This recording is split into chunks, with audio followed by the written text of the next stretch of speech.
आज बात करते हैं एक ऐसी कहानी की जो सिर्फ खेल की नहीं है, बल्कि एक ऐसे बदले की है जो मैदान पर लिया गया।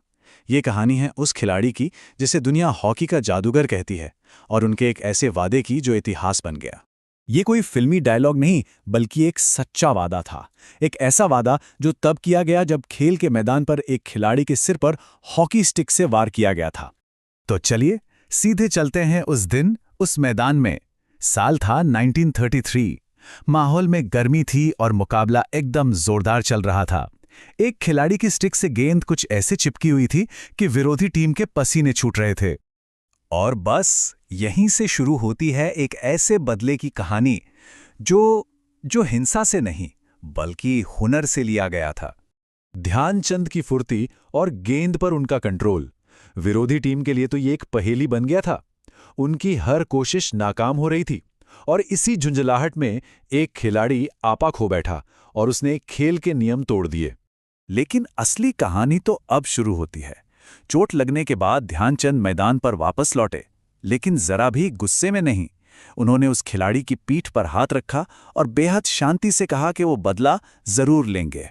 तो सवाल ये उठता है कि आखिर ये थे कौन जो चोट खाकर भी इतने शांत और इतने आत्मविश्वासी थे? आइए इस जादूगर की कहानी को थोड़ा और करीब से जानते हैं। हर महान खिलाड़ी की कहानी की तरह इनकी भी शुरुआत बहुत ही साधारण थी। तब कोई नहीं जानता था कि ये लड़का एक दिन हॉकी का पूरा इतिहास बदल कर रख देगा।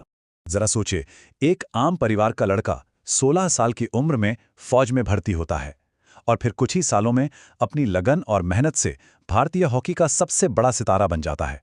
कमाल का सफर था।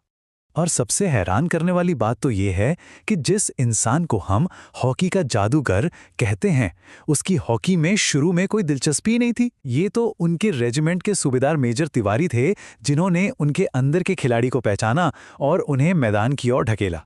तो फिर एक नौसिखिया खिलाड़ी दुनिया का सबसे बड़ा हॉकी स्टार बना कैसे? ये बदलाव आखिर आया कैसे? चलिए देखते हैं। ये जो नाम है ना, हॉकी का जादूगर, ये उन्हें मिला था जर्मनी के बर्लिन में 1936 के ओलंपिक में। जब दुनिया भर के लोगों ने उनकी स्टिक से डेंड को नाचते हुए देखा, तो सब के सब हैरान रह गए, और बस वहीं से ये उपाधि उनके नाम के साथ हमेशा के लिए जुड़ गई। और कमाल की बात देखिए, जिस वक्त वो भारतीय टीम की कप्तानी कर रहे थे, सेना में उनका पद बहुत बड़ा नहीं था। वो सिर्फ एक लांस नायक थे।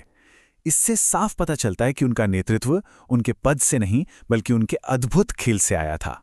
तो चलिए अब वापस चलते हैं 1933 के उस मैच पर और देखते हैं कि ध्यानचंद का वो बदला आखिर